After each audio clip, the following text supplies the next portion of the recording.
And it gave me an opportunity to actually go in and research a lot of the information that I've been investing in, especially XRP, being my number one investment. I watch digital asset investor Brad Kimes, Kevin Cage, all these guys daily. And I thought, you know what? I'm learning a lot of this. Let me open up start a YouTube channel and get some of this news out there and maybe think outside the box.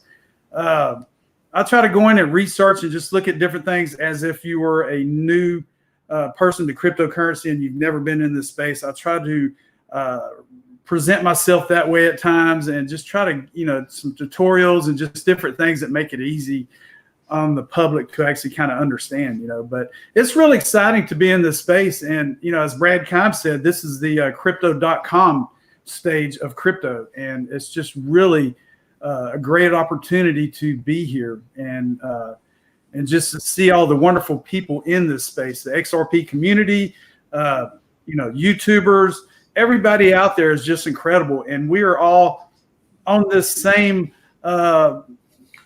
track. We're all doing the right thing right now, and we're early in it. And I think we are all going to benefit from being here at this time right now.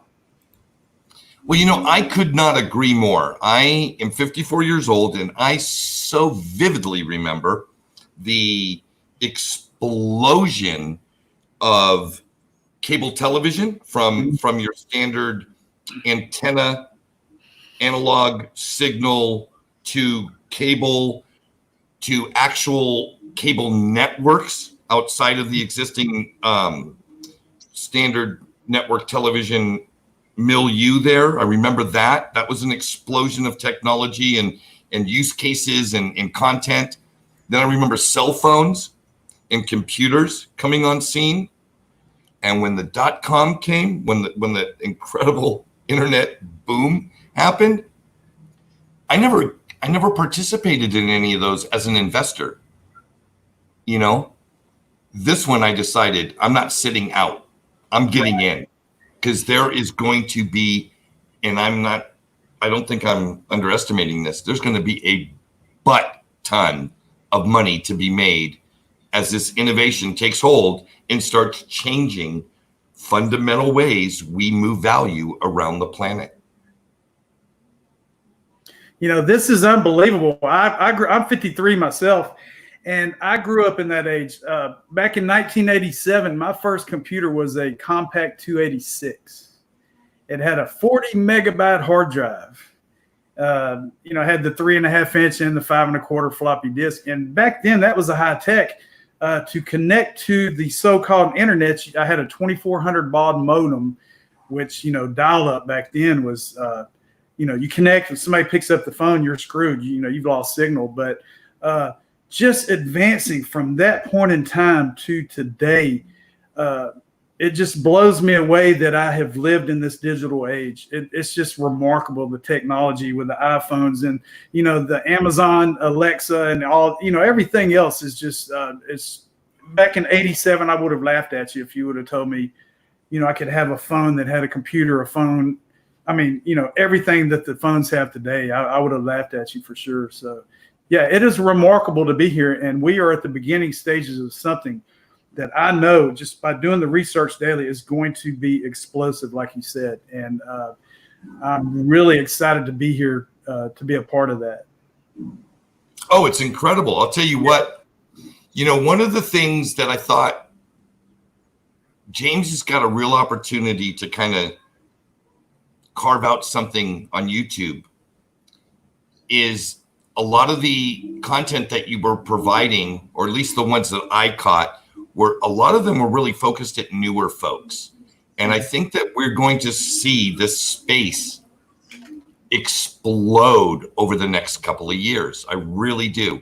There was a retracement, so to speak, in what you would call investor sentiment. In other words, the number of tweets containing crypto information decreased over 2019. Telegram posts, Facebook content related to cryptocurrencies, all those sentiment aggregators and metrics were going down. Well, here we are in quarter two of 2020, and now all those metrics are on a rise again. Well, what does that tell you? You know, man, we're making a huge impact. Just Twitter alone is just getting all this information out so fast. You know, as soon as the news hits, it goes out on Twitter, you know, faster than CNN or CNBC or whatever. And every day I see new users go in and ask me questions about crypto. You know, should I invest in this and should I invest in that? And as everybody knows, I'm not a financial advisor. I just do a lot of avid research in the cryptocurrency world. And I want to know exactly what I'm invested in and where I'm going to benefit from these investments.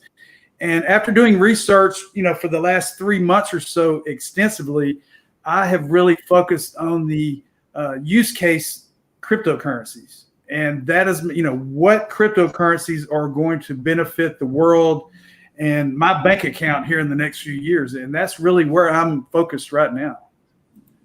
And that's not a bad focus to have, a focus on your money and your ability to create wealth. I'm a big supporter of that purpose. Hey, D. Daniels asked a great question, and I want to get on here. So he says, Jerry, serious question. Should I go 100% in XRP or should I split it between XLM? Please help. Okay, D. Daniels. Although I may be a financial advisor, I'm not your financial advisor. I just need to put that on the table. Best practices in a nascent market, okay, best practices in a nascent market is to have a basket.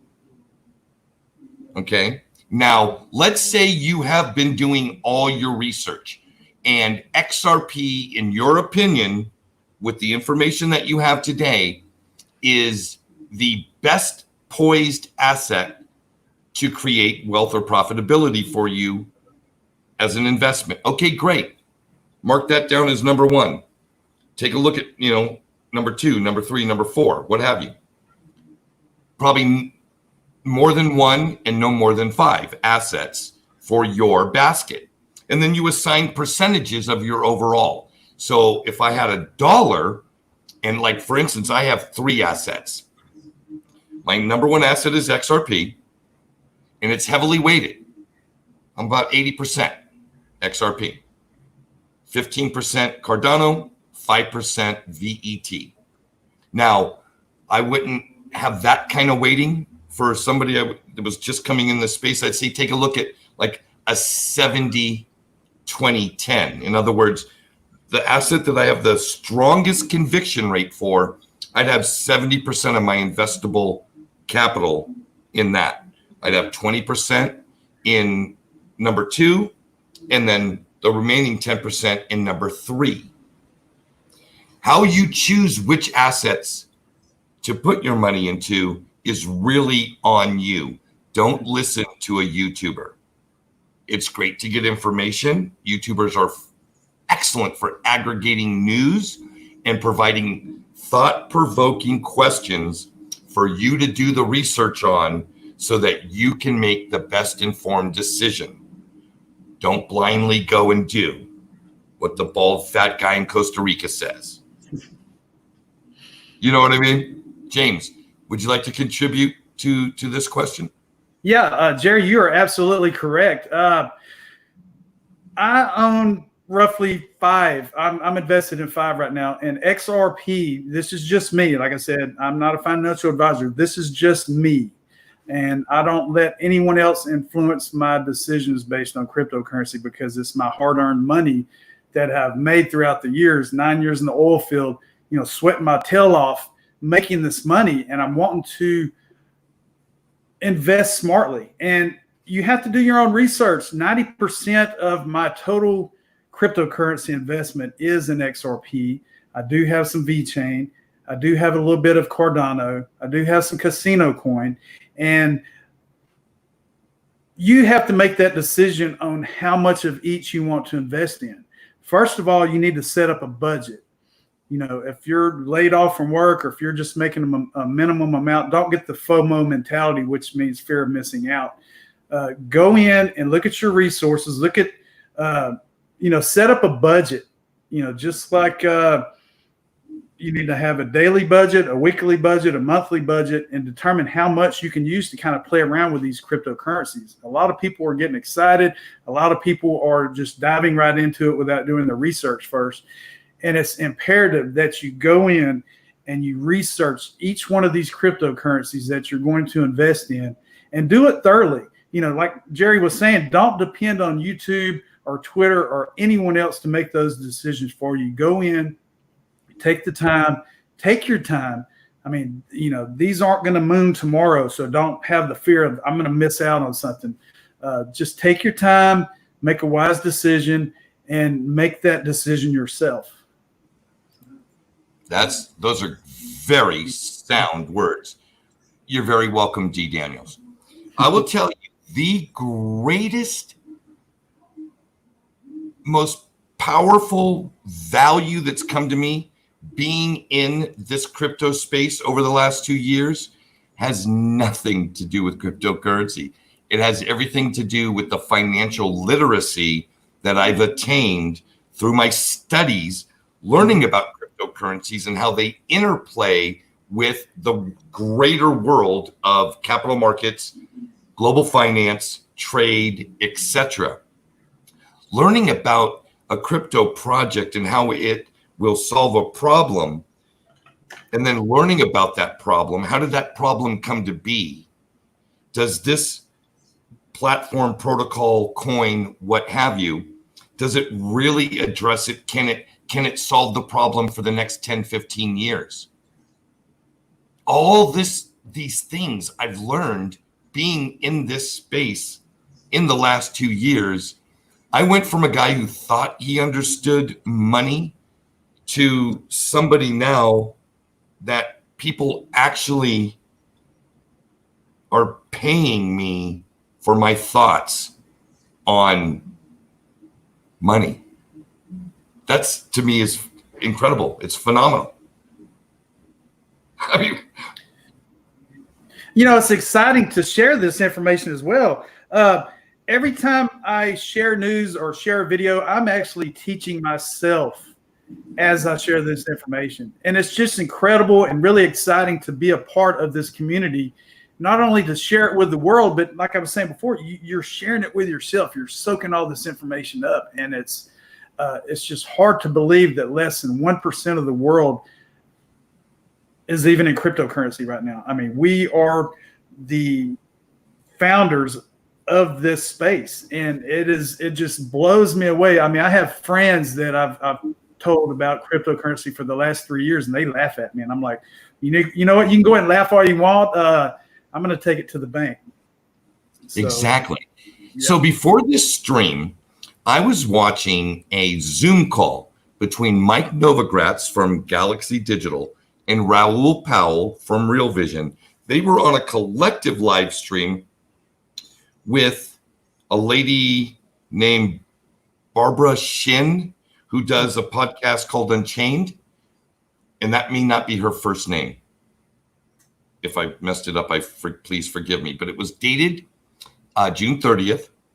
And they both talked about this migration of the existing legacy capital markets, the participants, these players, hedge fund managers, endowment fund managers, family offices, and their level of engagement in this space. In other words, what kind of, because Raul and Mike are getting calls and questions all the time because they interface with the wealthiest market in the world, and that is millionaires and billionaires, right? Okay, great. What they were saying is that we can expect to see over the next year and a half the completion of due diligence by a lot of these entities and actual taking positions. So a family office who's been researching and looking into the compliance elements and the legalities and tax implications of getting into this asset class, they're wrapping those things up and now preparing themselves to get in to a position. This to me, this ushering of the new money is essential, right? Because we're sitting at what, $277 billion market cap overall. You bring these players into the game and you shoot up over $1 trillion market cap very quickly. That's a game changer. Now we're talking December 2017 type numbers again, and possibly even much higher, because these guys don't come in and take a 1% position of their overall portfolio and then trade it tomorrow for 10% gain. That isn't how they operate at all. They take stakes in positions and hold them for 10 years, reevaluate every year the weighting of that position. But when they take a position, it's for periods of time. They're not day traders. This could be very good for crypto. James, your thoughts? Man, it's going to be huge. I mean, just the other day, Coinbase, has announced a possible IPO, and just that alone, you have the poly sign and everything that's kind of hush hush right now, the custodial aspect of that for big investors. But man, I mean, 1 trillion market cap, like the comment was just shown on the screen, is going to be a cakewalk compared to where we're going with this technology. And just the growth hopefully it's going to be a steady growth, unlike the end of 2017 where it rose up and then dropped immediately. Hopefully this is going to be a steady rise that we can benefit from and just continually rise as all of these technologies are being adapted into the world today.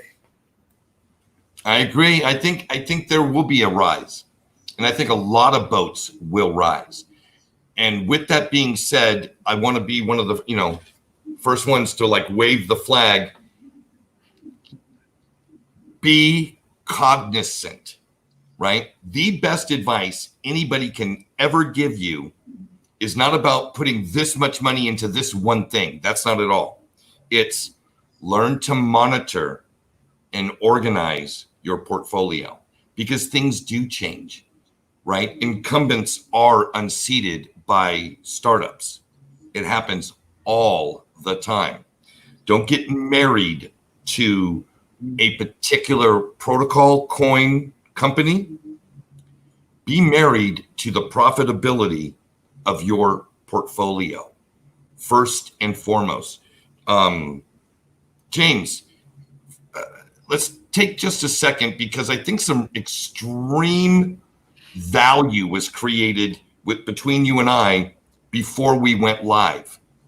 Care to share a little bit about your takeaway from that conversation you and I had before we actually hit the live button? Are we talking about the IRA talk that we had, or what? You share whatever's still staying with you right now from that conversation. Yeah, pretty much knowing what to do with your money and knowing how to manage your own money is crucial. We had a conversation a while ago, and I'm not going to mention the companies or anybody that I'm involved or getting involved with, but really think about where you're going to be, what you're going to do with your money once this thing does explode, and think smart. Think about, see a financial advisor, see someone in your area, a CPA or whoever that can actually guide you, because when this thing blows up, believe me, it's going to be really unbelievable. It's just going to be to the point where you're going to make money that you are not used to making. And it's really crucial that you study and know what to do when that money hits your account.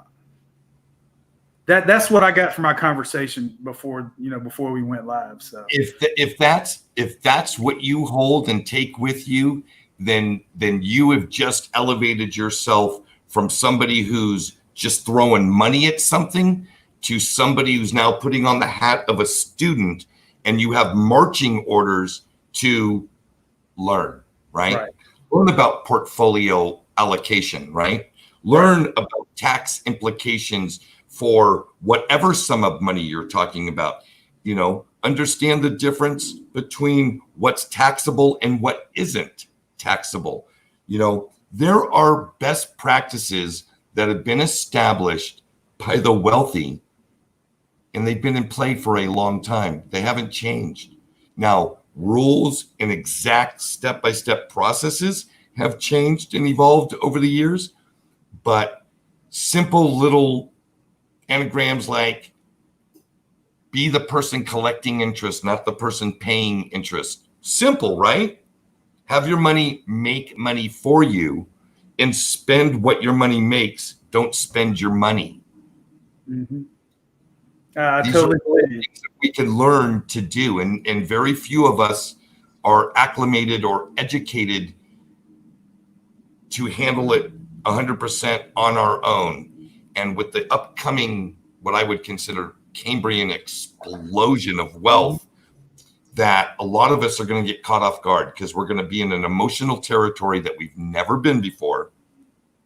And having a trusted circle of whether there be professionals or trusted friends to soundboard things off of is going to be extremely important. So build your circles now while you got a level head.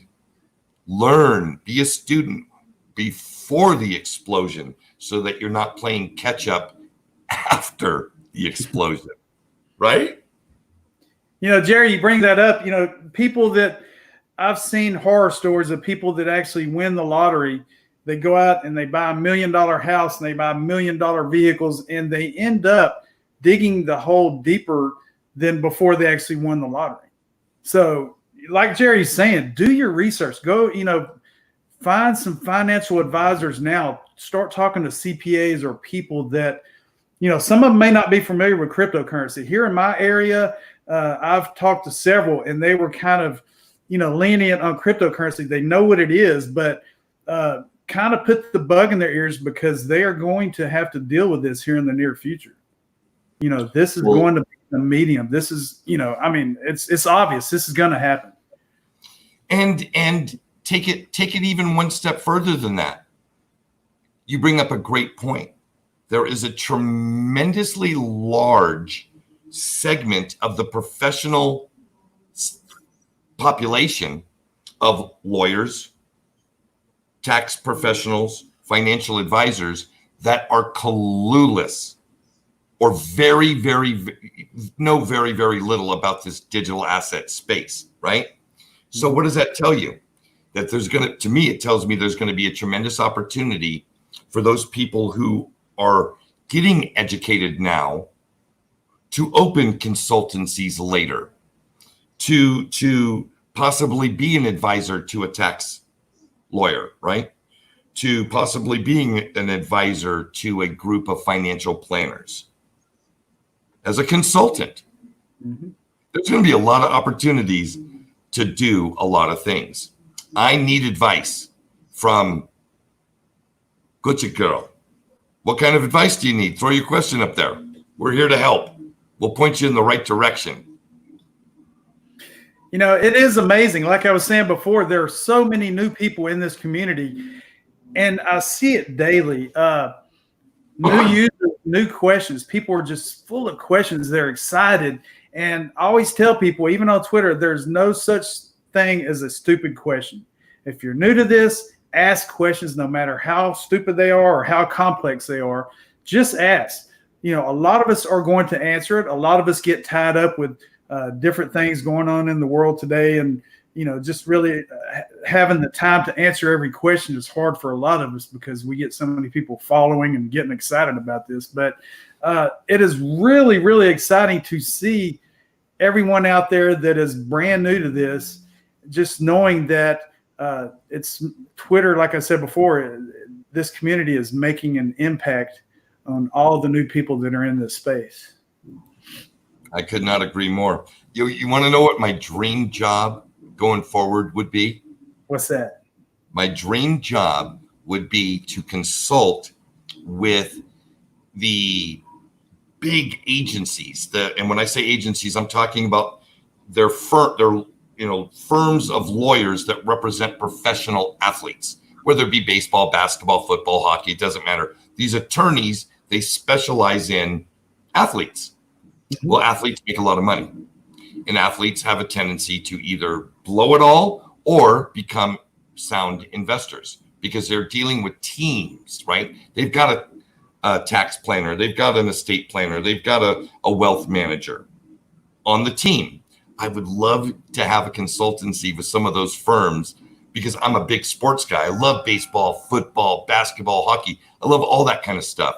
And it would be so cool because can you imagine the perks, right? The tickets you could get, being able to sit up in the suites with the agents and the it would just be so cool. You know, it's funny you bring that up. I worked for Coca-Cola for 17 years, and I was in sales. And here in the Southeast Texas area, we have a big Coliseum called Ford Center. And being with Coca-Cola, we had some VIP seating areas up in the Coliseum or whatever you want to call it. And you feel like a rock star. You're sitting in these leather seats in this, VIP section. And sometimes the actual singers or whoever was performing would actually come up to the box and visit you. And man, I mean, I know where you're coming from. I mean, that would be incredible to actually do that with teams, and just the perks alone are just incredible. I'll never forget it. One of my dearest, bestest friends for the last 30 plus years, his younger sister was dating a Colorado Rocky baseball player. And he and I took a little 3-day trip to Colorado because my beloved San Francisco Giants were playing the Colorado Rockies. And so we went to 3 games. Well, she got us tickets for the owner's suite, one of those games. Wow. And we got to sit in the owner's suite. Now, he wasn't there on that particular game, but there were some executives and stuff, and there was 20 of us in there. And it was an experience unlike any experience I've ever had at a sporting event before. And I've been to tons of baseball and football and basketball games throughout my life. And it was just magical. It would be great. Were they looking at you like, who is this guy? Is he one of the VIPs or what? No, they were looking at me like, well, yeah, I think it was more like, did he sneak in? Who is this? Who is this commoner? Yeah. Commoner. Shouldn't he be sitting down in the $5 bleacher seats? Too funny. For sure. Do we have any questions from the audience? Bring them in. And while we ask for questions, James, why don't you, I noticed you've been putting out some videos. What were some of the big highlights of this week for you? Man, yesterday there was an announcement that Santander with the quick pay effects is starting to expand the remittances in different countries. That's really exciting. Ripple posted the Insight video with the guy. I can't tell. I'm horrible with names. I want to apologize, but that and we had a price increase on XRP. I don't know. There's so much out there that I try to soak up every day that's almost overwhelming at times because there's so much to see. Yesterday Twitter's XRP tweets hit an all-time high for XRP yesterday, and that was incredible. I mean, we outdid Ethereum, we outdid Bitcoin. We had the most tweets in the XRP community yesterday, and I think that is awesome. I mean, just the XRP community, everybody out there just relaying the messages and sharing. XRP went up to, I think, 20.5 cents, somewhere around there, ballpark. But yeah, any news is good news to me. And, you're going to see a lot of FUD out there. Some people write these articles that do not do their research.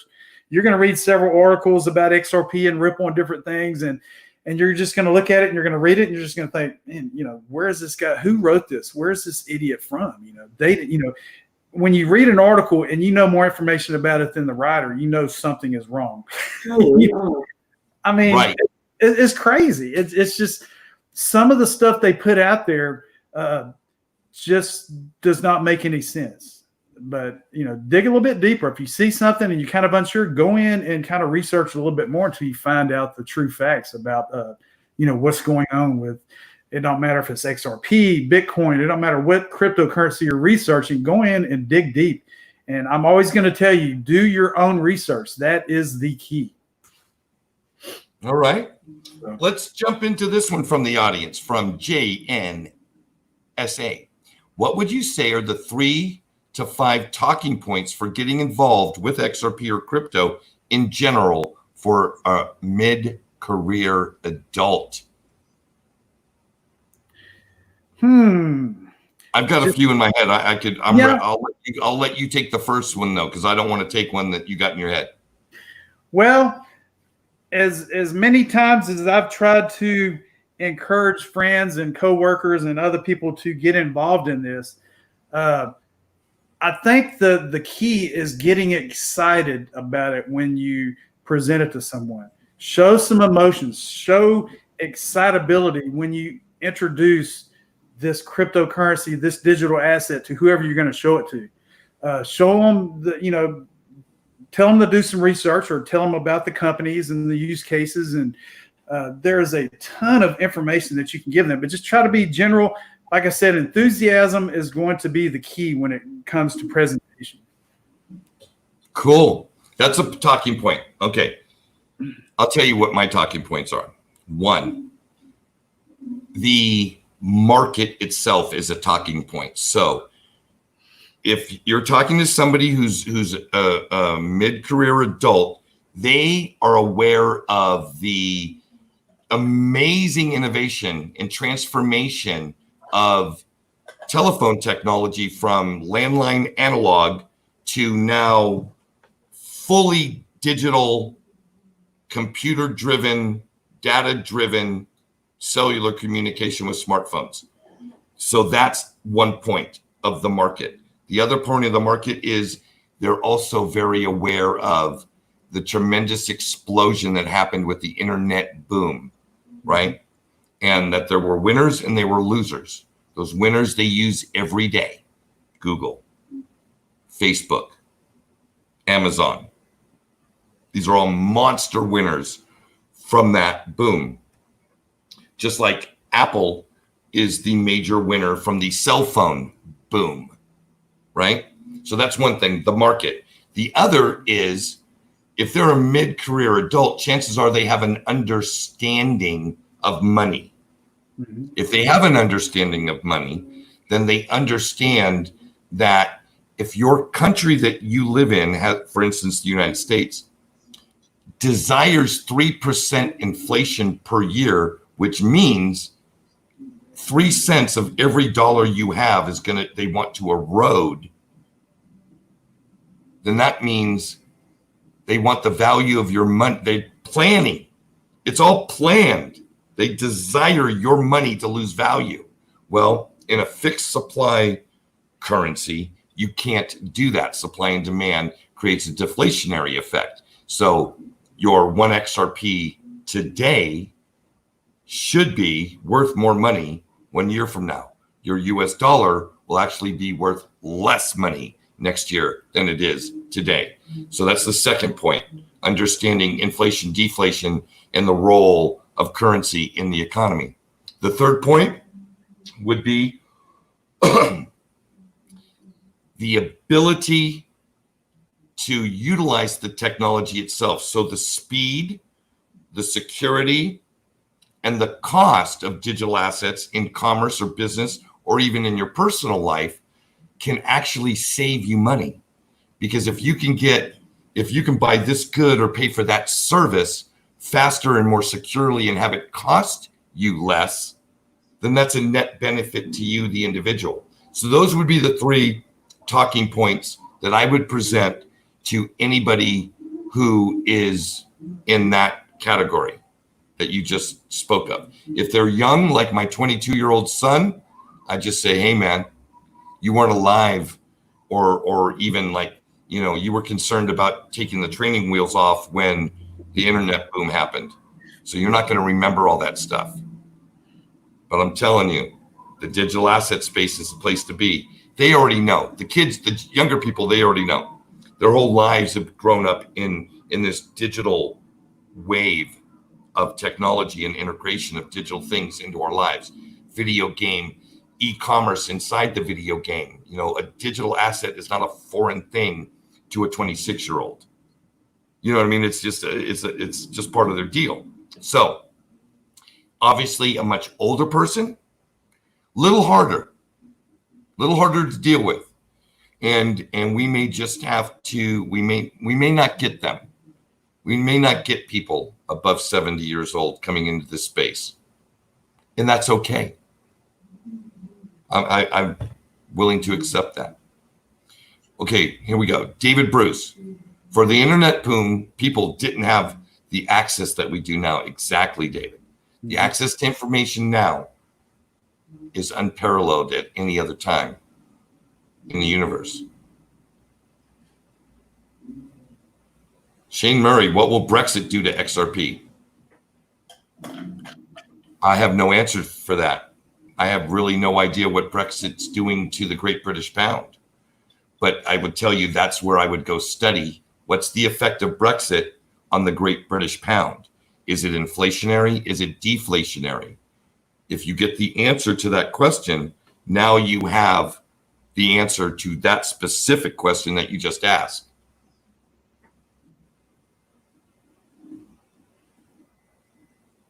What else do we got? Come on. Oh, here we go. James, I'm going to let you stick your neck on the chopping block for some top alt predictions. Man, you are sticking it to me tonight, man. Oh, I'm putting you up. Hey, dude, we're live, so nobody's going to watch this.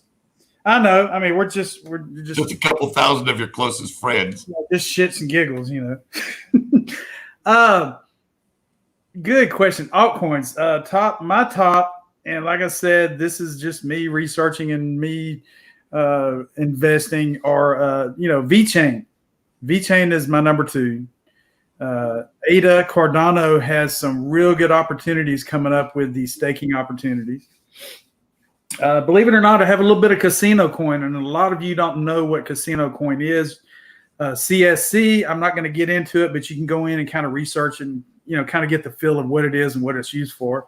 But right now, my top altcoin would be VeChain, under XRP being the number 1 coin in my portfolio. Go in and do your research. If you can go to coinpaprika.com and look at the top 100 by market cap, you can click on the 7-day, the 1 hour, the 24-hour, and it'll kind of show you the trends of, what's happening in the cryptocurrency market right now. And just go in each one and dig and just kind of see what interests you or the use cases that are involved with that particular cryptocurrency, and just kind of go from there. Get on Twitter, and Twitter search VeChain, search XRP, search Bitcoin, whatever you're looking for specific, even Google, go to Google and research, because I cannot give you financial advice. I could just give you information that I find daily and news about what I'm invested in. So, Brady, go back. That was a good, are you seeing the questions on the screen, James? Since you're 90% XRP, what happens if XRP hits your magic number? Would you diversify into other cryptos or invest your money in something else? My goal, you've heard a lot of people ask about or talk about exit strategies. Right now, my only exit strategy I have is recovering my initial investment or getting my return on investment.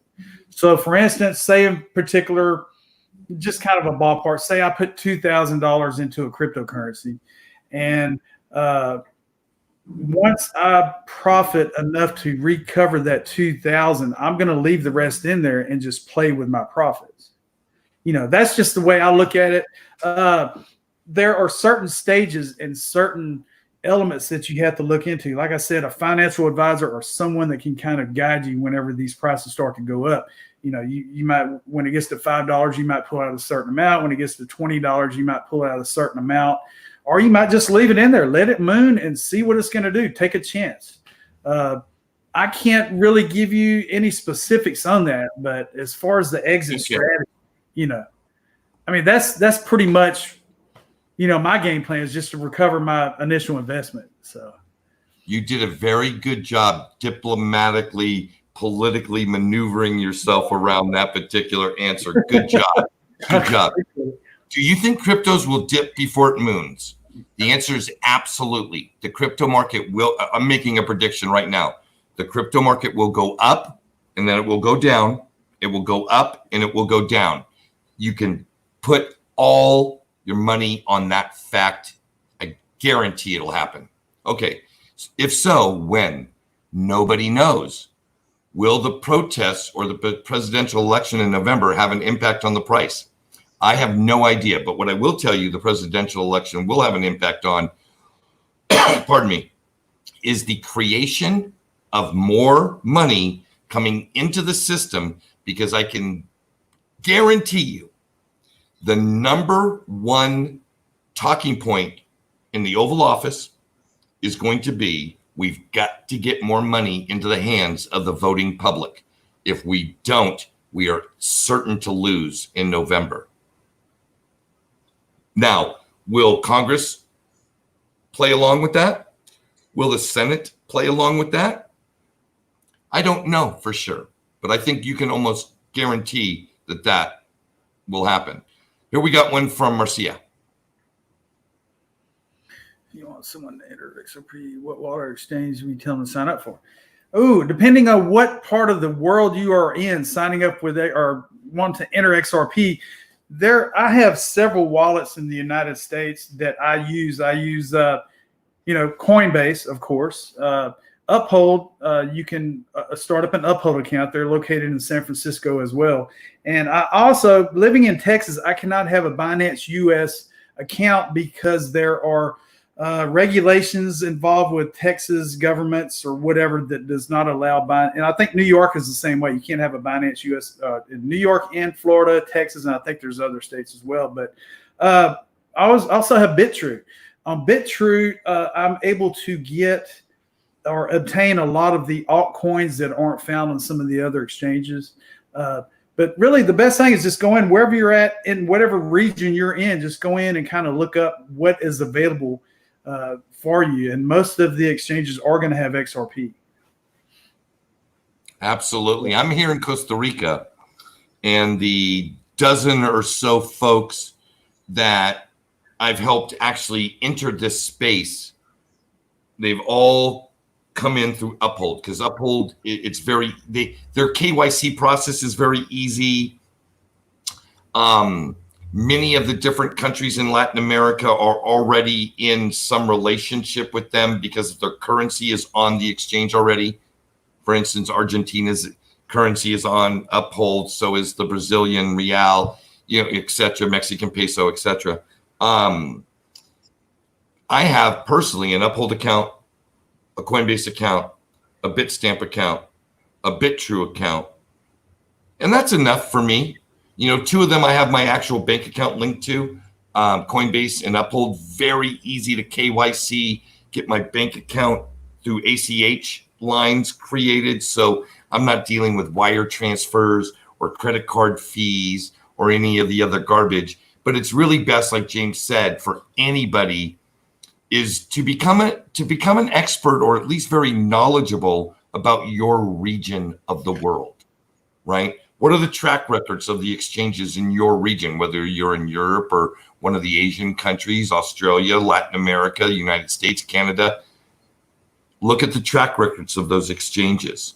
Look at the, are they regulated within their own nation? Mm-hmm. Are they serving a nation, but they don't have an office or a location in that nation? You know what I mean? Because you have to understand, anytime you're dealing with one of these entities and you're sending your money, there's a risk involved in that. You leave your tokens on an exchange, there's a risk involved with that.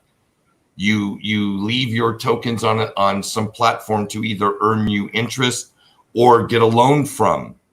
There is risk associated with that. It's a very, very nascent baby industry. All the assurances and safety features that are built into the Charles Schwab's and TD Ameritrades and London Stock Exchange and Bosch Stuttgart and all these Nikkeis around the world, they're not present in the digital asset space yet. Mm-hmm. It's still a baby market. So be very cognizant about the risks associated with how you deal with any of these platforms. So do a little research. Always great to do polls. Go on Twitter, put a poll. What do you guys think about this? Get feedback. Sure, you'll get trolls, you'll get idiots, you'll get haters, but you also get some level-headed people, and hopefully you can discern which ones those are and go forward about your business. Absolutely correct. The polls give you a lot of information. If you're new in and you're saying, you might ask in the poll, what are your top cryptos or what do you invest in? And you'll get a lot of feedback and you'll get a lot of FUD and you'll get a lot of Bitcoin maximalists out there that think that Bitcoin is the only cryptocurrency. And you'll hear, if you're new, you'll hear a lot about that. As far as the exchanges, it's best to diversify. And me personally, most of my assets or cryptocurrency are backed up on a cold hardware wallet. And there are several different types out there. I'm not affiliated with any of them. I personally use a Ledger Nano X. And you can go in and Google it and see what it is. It's actual hardware wallet that you back up your cryptocurrencies on. And instead of leaving them on the exchange and worrying about them being hacked or stolen or whatever, you're actually keeping them safeguarded on your own wallet. So that I highly recommend looking into, if you have been investing for a while and you have a substantial amount in cryptocurrency right now, to actually look into getting a cold hardware wallet. Good advice. Keep in mind, everything has their own barriers to entry, right? Some of it's learning curve, some of it's understanding the technology behind it. Like, for instance, XRP was easy on a Ledger Nano X. Mm-hmm. Cardano wasn't. You know what I mean? So, there's all these different levels. The best thing to do is in that regard, as it pertains to like what wallets support this and what wallets support that and what's the best this or best that, get a circle of people, right, that you trust. Interact with them, interface with them. Like, for instance, James isn't on this show with me tonight by accident. We developed a relationship outside of YouTube through Twitter, through private messages, through exchanging this thought, that thought, what have you. James has now become somebody that I like. I want to interact with James. It happens over time, but you have to be involved and engaged to do it. Now, I've always stated, and I don't know what James's policy is. I would like you to address this, though, when I'm finished, James. And that is, my Twitter handle and my Facebook are in the description of every single video I do. And I welcome your private messages. If you have questions or things that you don't want to talk about in public, I totally understand. We're talking about money. And anytime you're talking about money, there are people who would like to separate you from it. And we don't want that to happen. So don't hesitate to reach out. If I can help you, I will. If I can't, I'll tell you I don't know, or I can't, or I'm sorry. James, do you have a policy on that? Yeah. Hey, I feel the same way. On the bottom of each of my YouTube videos, I put my Twitter handle, or at Rural XRP, and I'm open. I do not block messages. I get new messages every day, new questions every day, and I try to answer as many as I can, because I'm wanting to get this information out there just as much as I'm wanting to learn this information. So the more questions I get about different things or different cryptocurrencies, it gives me an opportunity to go in and dig in and do some more research on something I may not be aware of. The XRP community is really a great group of individuals that I love being a part of. I do. I love being a part of it. But yeah, feel free to ask questions. If you're new to this cryptocurrency market, ask questions. We will answer it. Some won't, but Jerry and I, ask what you want. We will answer the questions for you. To the best of my ability. I mean, Exactly. I don't know everything about everything. This question from Crypto Soldier is so cool. And I'm going to get to it. I'm setting it up. I'm setting the stage because this is kind of big. I think this is actually very big. And it could be breaking. Have not seen one single YouTuber have this in their headline today. Keep that in mind as we go forward. Okay. Don't you think the banking system will have something in place that will allow you to deposit crypto from, let's say, Ledger Nano S, or what you have in your bank account directly at current value? Drum roll, please, James. Bring. Wow. Yeah, that's a good one. And I want to go to, I've got it right here. No, I don't have it. Yes, I do. There it is right there. And bam! Bank of America, on their Bank of America website, giving people instructions how to set up their digital wallet. Now, why is this important? Well, I can tell you that Bank of America, at least for the state of California, is handling every single dollar of the unemployment insurance benefit program by sending each recipient of benefits their own Bank of America debit card with their unemployment benefits on that card. Is this amazing or what? James, your thoughts? Man, that is incredible. That is so exciting to see. Just like this past week, what's the travel agency, Expedia or something, introduced travel payments with cryptocurrency. I mean, who would ever thought? Who would ever thought that? Through a partnership. That's through a partnership with Travelodge. Travelodge. Yeah, that's which is a Cardano partnership for ADA. So you could buy your plane ticket to Costa Rica to get some dental work done using your Cardano from your staking proceeds. I mean, just think of all the people that are starting to see cryptocurrency that have never seen it before. That's what blows me away. People are starting to kind of get the gist of what's going on here. And I think it's actually going to progress a lot faster than all the books and all the Everest documents say. I think we're already past that stage because of this beer flu and everything else that's taking place. I hate it that it's happening in the world, and I hope that they find a cure for this or a vaccine quick. But this is actually enabling digital payments and all of this, no fiat and possible cashless society here in the next couple of years. It just blows me away. All the puzzle pieces are starting to fall together. So I couldn't agree more. I found it interesting that Bank of America is the first large major, what we would call broker dealer, right? They're a bank that actually has a direct relationship with the Central Bank of the United States, the Fed, Federal Reserve, and they have a line. Pick up a phone. We need 25 billion. Not a problem. Sending it to you right now, Mr. Bank of America. I mean, it's that. They're and they're a correspondent bank.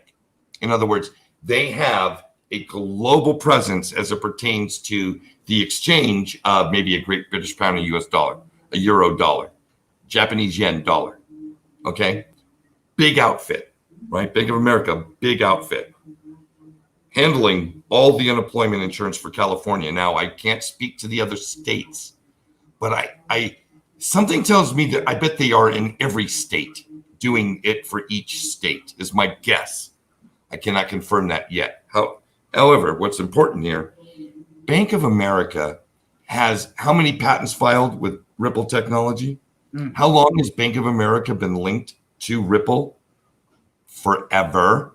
Advisory board, this committee, that committee. Leaked this year, retracted, and then leaked again by actual Bank of America executives. They're partnered with Ripple. That to me doesn't mean that doesn't equal instant riches in the price appreciation, But what it tells me is that the testing and weirdness phase is coming to an end, and the actual implementation of this technology in their flows is soon to be coming down the road. Now, will it start only with messaging? I don't know. Will it start immediately with ODL and XRP? I don't know. But I'm encouraged that a major player in this space is already showing you and me, the normal person, the steps to get your own digital wallet on your phone. Well, what comes after digital wallets? Usually you got to put something into it, right? What would you put into a digital wallet, James? Twinkies or maybe XRP. How about some XRP? a digital asset? You would put a digital asset in a digital wallet. Yeah. Well, what is XRP best at? What does it do better than any other digital asset on the planet? Sends money fast as you can send an email. It actually exchanges value. Value. Yep. It doesn't Internet. have anything to do with money. It exchanges value faster than any other digital asset on the planet. Faster, as secure as anything on that we got, and cheaper. Well, those are all good things.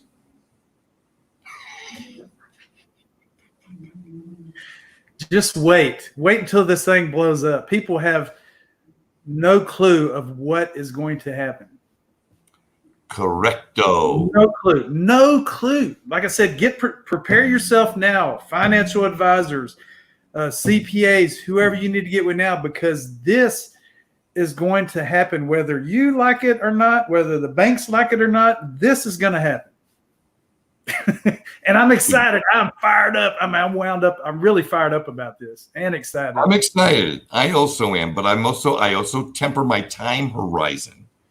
This is not, I don't expect to be wealthy from this investment for another couple of years. Right.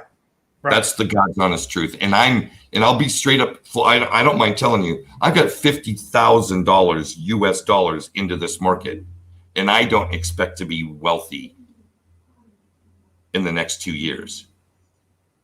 Do I want to be profitable? Yes. Will I take some profit? Yes. Do I have a plan to extract my initial buy-in of 50,000 out of the market before then? Yes. But I don't plan to be filthy rich for another 2 or 3 years. I think it's going to take that long. So I'd like everybody, you're allowed to have whatever expectations and dreams you want. But kind of a realistic view here is it's going to take a while for this sucker to really mature, and just understand that, right? We could have a Cambridge explosion tomorrow like we did in December 2017. But remember what happened after December 2017? It was called January of 2018. Most of these assets had 60 to 70% retracements within 13, 14 days of its all-time high. That's real. You can't deny that happened. And it most likely will happen again, because none of these projects have such a foothold in any one vertical that the token and the protocol itself is actually generating the value. All the value in these assets are coming from speculators and a supply and demand metric. It's very, very, very important to understand that. What's it like about the family office investors? Exactly. Thank you. And with that being said, James, wait, is there a question that I missed? Only God guides to truth? There will be a stage making an event which will lead to world reserve currency. I don't know if I can answer that. I'm not in the XRP world reserve currency camp, and I'll tell you why. XRP is a bridge asset. That's what it does, and that's what it does best. God, a reserve currency, that means every country has trade in that asset as an actual store of value. I don't know. James, are you a XRP world currency believer? No, not at all. World reserve currency, I'm sorry. Can you speak about how crypto in general will uptrend, transform, revolutionize the negative parts of the traditional banking industry. I can sum that up, JNSA, with my thoughts and opinions on this one topic. If you understand inflation, deflation, and a term called currency debasement, right? Go Google those terms, learn about those terms, apply what you learned about those terms to both the crypto space with fixed supply assets and the traditional monetary policy of printing money, securing a bond against it, which is just debt, and creating more money, as well as the money generating machine that is called fractional reserve banking. That, and the question went away, but that is the traditional industry, the negative parts of it. Currency debasement through creating of more credit and creating more currency, which means the cost of there's more money to fight for the cost of goods and services. Learn about inflation, deflation, currency debasement, and you'll know everything you need to know about what a wrecking ball cryptocurrency is to the traditional monetary systems around the world. I want to get James's final thoughts. Then James will go backstage. We'll bring in Brady for his final thoughts, and then we'll say Pura Vida and good night, and look forward to putting a great show together for you next week. So, James, final thoughts. Final thoughts. We are at an exciting time in this crypto space. And as I said before, do your own research. Get out there and study and look at what you want and research what you want in detail, because these are your investments and you have to make those decisions for yourself. Don't let anyone else make those decisions for you. And have a great evening. Appreciate you having me, Jerry. Oh, James, it is absolute joy, man. Go follow James on Twitter. Check out his YouTube channel. He's got some great stuff, especially for newer folks. I love the way you take the time to kind of, you welcome newer folks, and you're creating content that's easily digestible for newer folks. That may be your niche, dude. Hey, I appreciate it. Fun. It's a lot of fun. Congratulations to you. You have a pretty good little clientele of followers yourself there on YouTube. That is awesome, man. I'm happy for you. It's been a heck of a 6-week run to go from 200 subscribers, start doing this thing to 3,000. That's awesome. In 5-6 weeks. Yeah, that's not bad. And the engagement. Right now, I'm not saying my audience is different than anybody else's audience, but kind of like if you and I, let's pretend you and I aren't live on camera broadcasting around the world. It was just, you were just asking me, Jerry, what do you really think about your audience? I would tell you, man, I got the best friggin' audience. I might have a video that only has 300-400 views on it, but I'll have 50-60 comments. Nice. People, saying nice things, people asking cool questions. And I do a diverse thing. You know what I mean? I don't do one thing. There are people that do news aggregation very well, right? They turn on the recorder, they show us a bunch of Twitter clips and news articles, give us some opinion, boom, they're off. We'll see them again tomorrow. My channel I'm doing long 1-hour interviews. I got a weekly live stream where it's interactive. I do my little commentary pieces on thoughts and macro events or this idea or that idea or whatever. It's been so incredible. This engagement with the community, not just in the form of the comments, although that's incredible. Twitter stuff, the Facebook stuff. Thank you, Bill. Thank you. That was very kind of you.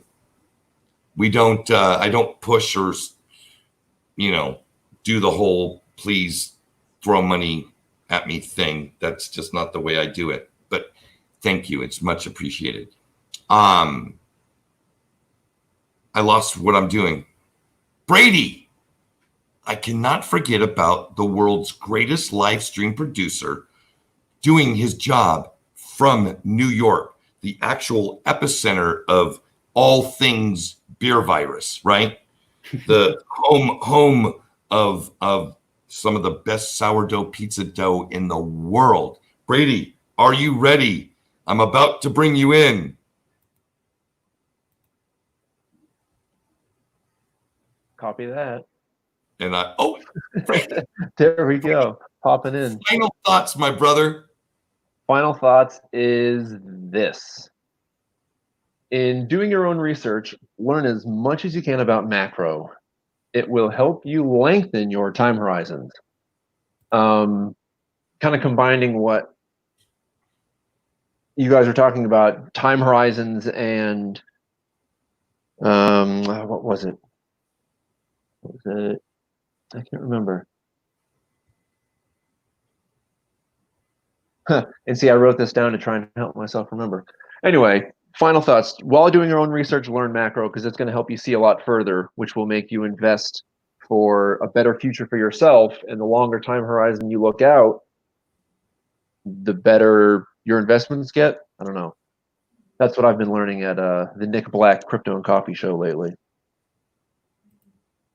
I'm a big fan of understanding macroeconomics because it doesn't look at any one thing at any one particular time. It's really focused on trends and, a very large view of things. So for instance, an example of macroeconomics, like a viewpoint would be, okay, I'm interested in buying a house. Okay, that's great. What's a macro view of somebody who's buying a house? How would they apply a macro view to that? Well, let's take a look at the last 12 years home sales. Let's also take a step back. How many new homes were built? How many loans have been generated over the last year? How many have defaulted? What are other trends and economic forces come into play when evaluating real estate? Right. That's a macro view as opposed to calling up your realtor and saying, okay, I'm thinking about buying a house. Does that make sense? What's on the market? Well, they'll tell you what's listed today. They can even tell you what's been sold the last 6 months. But a macro view is you're looking at how many loans have been created. What's the interest rates? What are the trends of rates? What are we projecting the trends of rates to be 6 months from now, a year from now, 18 months from now? That's kind of a macro view.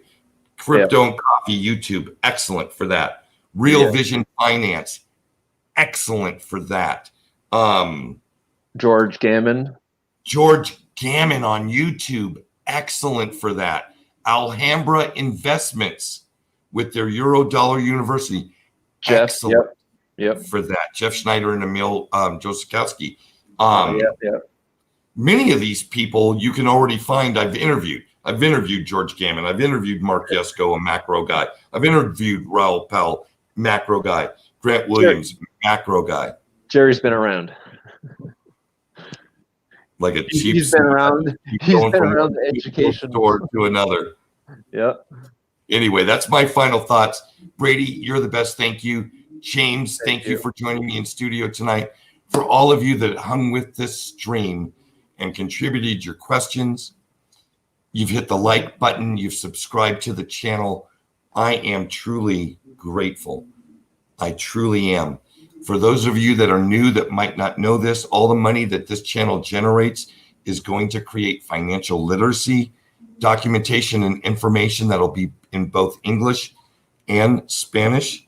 So you're just by watching this and allowing this channel to be monetized, you're going to help the next generation of people learn and understand about money, about macroeconomics, about investment strategies and things like portfolio allocation, best practices, etc., etc., etc. So with that being said, until next time, everybody, Pura Vida. See ya. Ciao.